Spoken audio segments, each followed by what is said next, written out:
de que o nosso relacionamento com a lei é totalmente descontínuo no que diz respeito ao seu aspecto normativo. Nada da lei é norma para a igreja, nem os 10 mandamentos. Nada é norma. No entanto, ela toda é didática para a igreja, até nos seus detalhes aparentemente mais bobos, de coisas super específicas de leis envolvendo questões cerimoniais e tudo isso serve didaticamente para a igreja. A Carta aos Gálatas é um tipo de manifesto pastoral em defesa do evangelho da graça. É escrito por Paulo para as igrejas que estão sendo seduzidas por um tipo de cristianismo adulterado, onde a fé em Cristo era apresentada como insuficiente se não fosse acompanhada da observância da lei do Antigo Testamento. Então Gálatas confronta o legalismo, expõe o perigo do moralismo que é travestido de piedade, condena um tipo de relacionamento exageradamente contínuo com a lei do Antigo Testamento e convida a igreja a viver na liberdade do Espírito, onde a obediência nasce da graça e não da lei. O primeiro texto relevante para a nossa discussão está em Gálatas 3, 17 a 19, que diz assim: e digo isso, uma aliança já anteriormente confirmada por Deus não pode ser revogada pela lei, que veio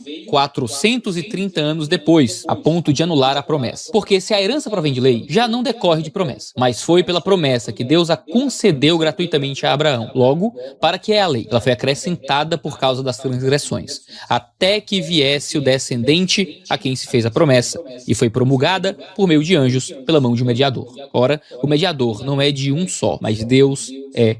Então, para que serve a lei? É a pergunta que Paulo vai fazer aqui. Ele vai dizer que a lei, primeiro, é acrescentada. É a ideia de uma coisa que vem posteriormente, é um acréscimo, que vem por causa do pecado.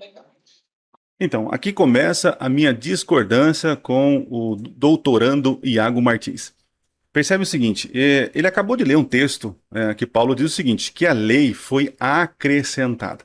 E a gente tem que entender que lei Paulo está falando. E não adianta, eu sei que o Iago está defendendo nesse vídeo, falando isso, eu vou colocar o link aqui de todo o vídeo para você poder assistir, tá certo? Não tem como eu assistir todo o vídeo aqui com você. Então você assiste lá e você vai perceber o seguinte, o Iago ele tenta defender a lei de Deus como algo monolítico, algo único, íntegro. Ele fala assim que não tem como separar, não tem como separar.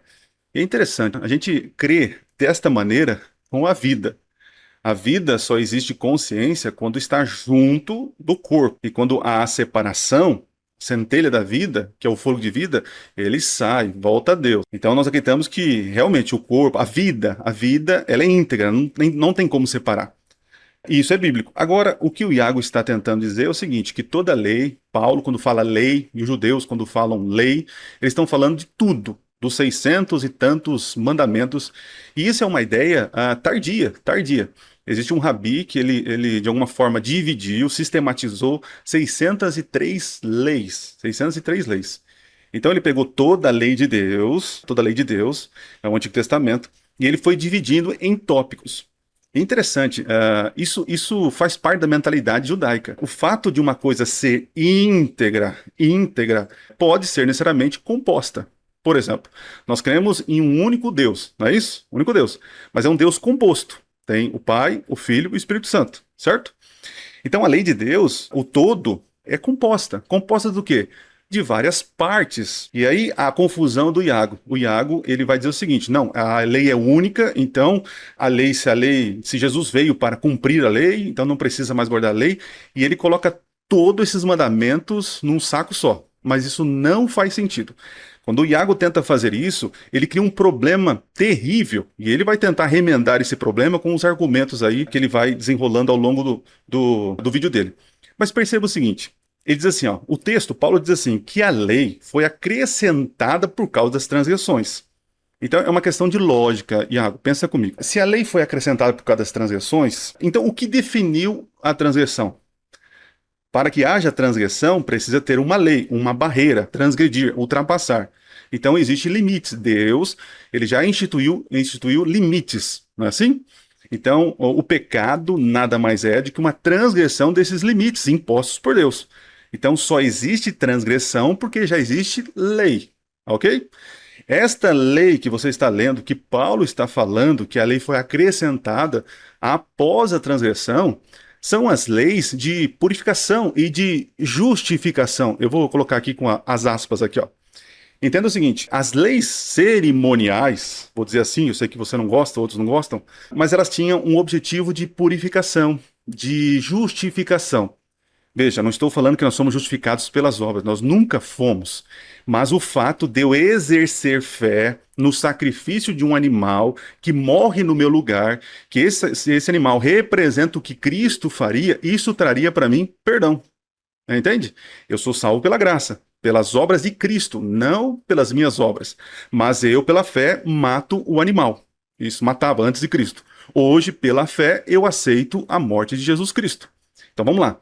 Esta lei que foi acrescentada após a transgressão, Iago, são leis que trariam justificação para o povo que estava perdido. São leis que são deficientes, leis que são incompletas, leis que são insuficientes para salvar. Lembra, em Hebreus diz que é impossível que sangue de animais nos perdoe ou purifique algo, e que o sangue de Jesus ele é verdadeiro para purificar as coisas celestiais, e que tudo que essas leis representavam eram parábolas daquilo que Jesus faria. Então, Iago, você já começa num pressuposto totalmente equivocado. O que Paulo está falando ali são as leis que trariam justificação para o povo. Uma vez que Cristo veio, a realidade, que encontrou com esses tipos, com essas sombras, não tem mais por que você sacrificar animais. Então, assim, eu sei que você tenta dizer que a lei é única, íntegra. Eu concordo. Porém, você tem que entender que dentro dessa unicidade da lei, existem situações que não representam mais o nosso período, que foi se completando em Cristo. Então, hoje eu vou tentar aqui mostrar que existe uma lei antes dessas daí, que foi acrescentada, que é os 10 mandamentos. Os 10 mandamentos já existiam. E eu vou colocar aqui na tela, em algum lugar aqui, para você ver alguns versos bíblicos falando sobre a lei, que a lei já existia. Interessante, quando você chega lá em Gênesis, no capítulo 26, verso 5, diz o seguinte: Abraão obedeceu a minha voz e guardou o quê, Iago? Os meus mandamentos, os meus estatutos e as minhas leis. E isso foi antes do Sinai. Perceba, nós já temos um relato aqui que Abraão obedeceu mandamentos e leis. E você vai encontrar os 10 mandamentos antes do Sinai. Você vai encontrar, por exemplo, o primeiro mandamento. Jacó ordena: tirai os deuses estranhos. É o mandamento de não terás outros deuses. O terceiro mandamento, Jó teme blasfemar contra Deus, até em pensamento. Percebe? Já existia essa lei da blasfêmia, se colocar no lugar de Deus, desonrar o nome de Deus. O quarto mandamento é o que tem mais referência. Foi instituído antes, ali na criação, onde não havia povos judeus, hebreus. Então Deus institui o sábado ali no Éden. E depois você vai perceber que antes de Deus dar a lei lá no Sinai, já tem em Êxodo capítulo 16, falando sobre uma prova. Moisés, junto com Deus ali, eles fazendo uma prova se eles obedeciam às leis, no caso, o sábado. Então nós já temos o mandamento. E aí existem outros: honrar pai e mãe. O próprio Noé foi desonrado pelo seu filho, já tem lá o mandamento. O não matar, como nós sabemos que era errado Caim ter matado Abel, Iago? Então o mandamento já existia. Não adulterará, José recusa se deitar com a mulher de Potifar. Sobre furto, cobiça, mentira, nós temos tudo isso registrado no Antigo Testamento, as leis. Então, Iago, o decálogo, ele antecede o Sinai. O decálogo não foi instituído por causa das transgressões. Não. O decálogo foi para colocar limites, para revelar o caráter de Deus, o que Deus espera de nós seres humanos.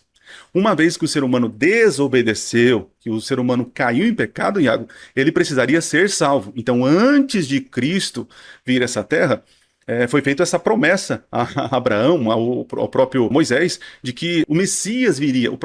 Lá em Gênesis capítulo 3, né, já temos ali o proto-evangelho, falando sobre que o Messias viria e pisaria na cabeça da serpente.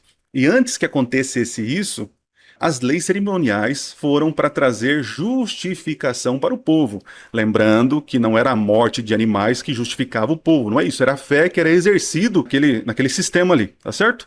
Então você erra drasticamente ao misturar toda a lei, colocando esta lei que Paulo está falando aí sobre a lei dos 10 mandamentos.